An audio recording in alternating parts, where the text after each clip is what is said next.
কিরে হাঁস, তোর ডিম দুটো দেখতে তো বেশ সুন্দর হয়েছে। তাড়াতাড়ি তোর ডিম দুটো আমায় দিয়ে দে। আমার আবার অন্য জায়গায় যেতে হবে ডিম চুরি করতে। আমার হাতে একদম সময় নেই। আমার ডিম আমি তোমাকে কেন দিব? তুমি যাও এখান থেকে। আমি আমার ডিম তোমাকে কিছুতেই দিব না। যত বড় মুখ নয় তত বড় কথা।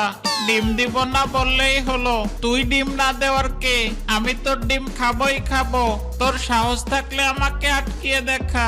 এই বলে দুষ্ট পাজি শিয়াল জোর করে হাঁসের ডিম দুটো খেয়ে ফেললো, আর হাঁস শিয়ালের ভয়ে পানিতে নেমে গেল। আহ, কি যে মজা তোর ডিম খেয়ে খুব শান্তি পেলাম। আচ্ছা ঠিক আছে, আমি এখন আসি। দেরি না করে খুব শীঘ্রই তুই আবারও ডিম দিস। আমি এসে তোর সেই ডিমগুলোও খেয়ে যাব। এই বলে দুষ্ট পাজি শিয়াল সেখান থেকে চলে গেল।